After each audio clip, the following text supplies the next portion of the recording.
guys, welcome back to the comical channel. As promised, here is my Graveyard Shift Volume 1 review. So let's get cracking. The line art. This is a very high quality, high standard book. John Malin is really quite a good digital artist. And as you can see by the cover, his work really shines in this. But also the interior pages have a lot of cool designs and very highly detailed. Everything's proportioned well, and yeah.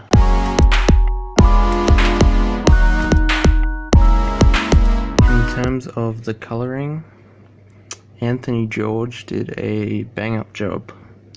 You can go from one page, it's kind of gloomy and dark, and then the very next page is vibrant reds and, you know, bright yellows and oranges, and it's kind of really, it's got a really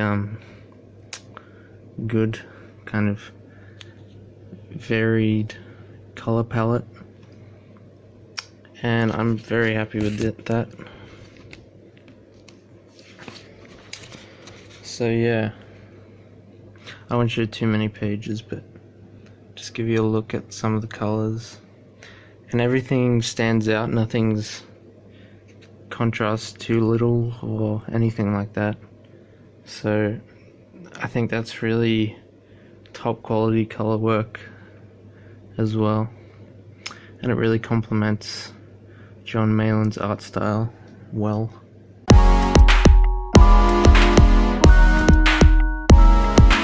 The lettering, everything looks good and aligned properly, and you can tell the difference when a character's talking or when it's an inner monologue, or you know, things like that, and you can make out which characters are talking. It's never really confusing, and it makes it a lot easier to read, so I'm happy with that.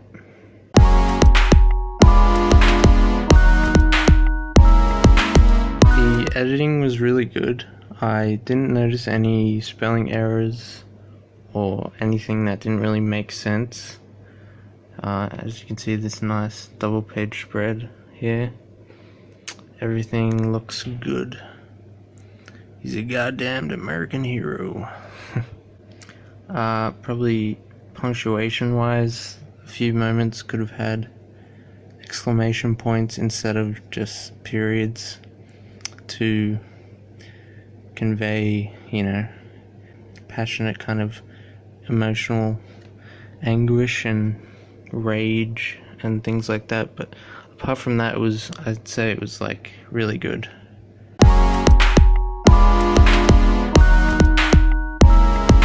In terms of plot, I thought this was really solid. It starts off with Professor Blood recounting the origin story of the Graveyard Shift, which is the team of monster characters who were brought back to life and now live as horrible vampires or zombies and things like that. Mishmash kind of monsters, like the Universal monsters, which is what they were kind of based around. I will say the plot was really good. It gets a bit like drawn out though with all the exposition in the form of like inner monologues from Professor Blood and other characters.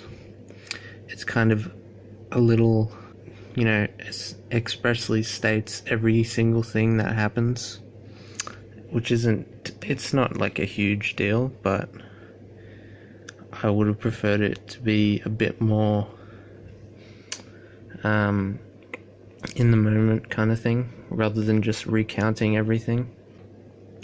And there's a nice twist at the end, but I won't spoil that for you. It's a good reveal, and it nicely caps off this first volume. So good job for Mark Poulton. Good job on the story. Characters lended themselves well to the story, and yeah, congratulations. It's a pretty solid book in terms of plot and the art.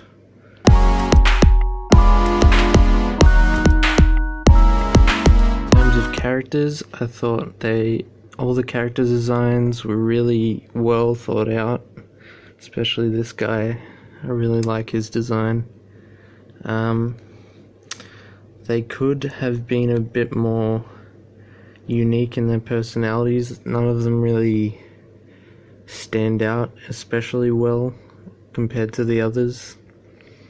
But apart from that, I thought they were solid. And also, this guy doesn't appear much in the book. He's only really in a few pages. So I'm not sure what they were going to do with him. I don't know if he had a bigger role originally, or maybe they're just setting it up for the next volume. But it's not badly done though. It's not like Lone Star where that character just kind of appears and then disappears.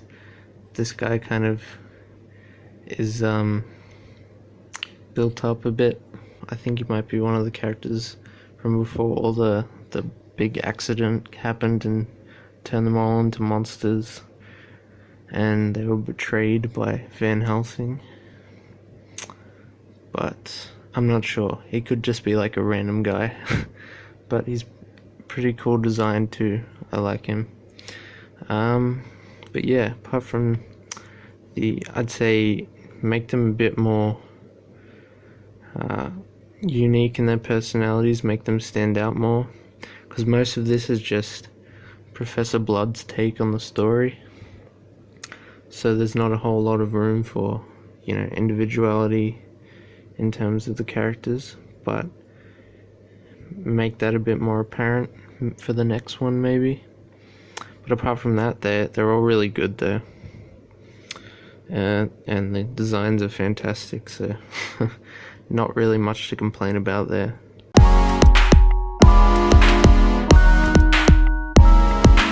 Quality, the inks were quite good. They didn't rub off onto my fingers or anything, so that's all good, that's all solid.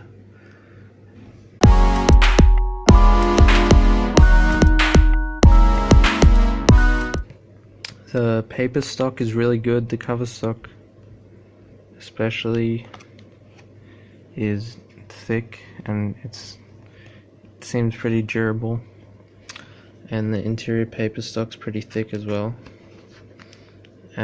It's a lot better quality than most books today.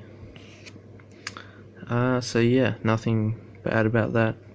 Solid quality book, and paper and all that good stuff.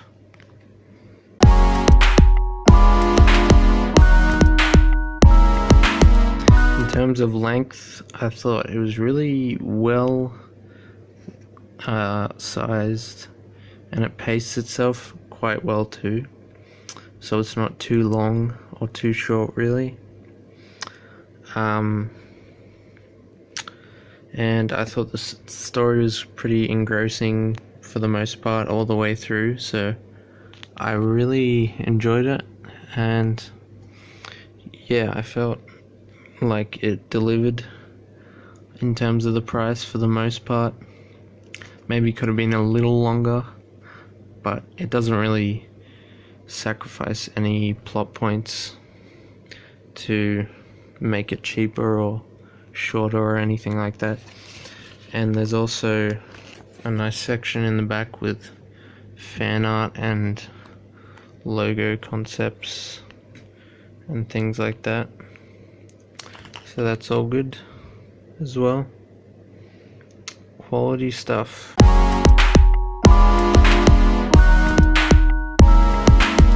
for money. The book's about 64 pages, including the front and back covers and the insides of the covers, which is a good size. And for the price, it's about $25, which I believe is the same as Lone Star, so it's about 40 cents per page, which is a fair bit more than kind of stock standard DC page rate, but the quality is like far superior to a lot of those books, especially the Marvel books as well. The DC books are about 16 cents per page, I think, and this is about 40 cents, so but you have to take into account the quality is a lot better, and also it's an independent book, so it probably costs more to produce. So yeah, but I'm pretty happy with it. I think it's good length for what you're paying, and it's good quality on top of that. So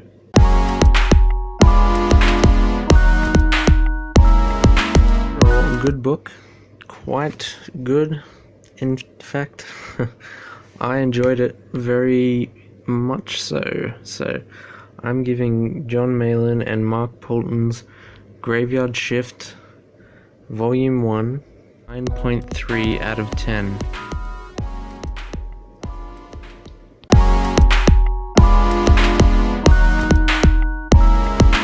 I do a little bonus side review of Little Graveyard Shift. So it's quite fun little book by Nerd Wonder, and I believe that Mark Poulton wrote this as well. Plot centers around the graveyard shift, but they're kid versions, and Van Helsing takes over a candy store and they have to get candy, basically. So it's a nice little book. It's only about 16 pages, but it's a good added bonus. The paper's a bit thin compared to the main book. It makes sense, I guess, and it almost feels newsprint like, and the inks are still really well done, and they don't rub off or anything, so but apart from that, the story's really good, the art's really nice, and it's cutesy, but it's fun. One editing issue I noticed though, it says selection instead of selection, so there's an E missing there, but I'm not too fussed. Good job to Nerd Wonder for the art, and yeah, to the whole team for everything. And because I might as well rate this too, I'll say 4 out of 5 for Little Graveyard Shift. Good job, guys. Thanks for watching. Keep it tuned to the Comical channel, subscribe, hit the bell for notifications, and tell your friends. Hopefully more books like this are made if we can get the word out. So peace out.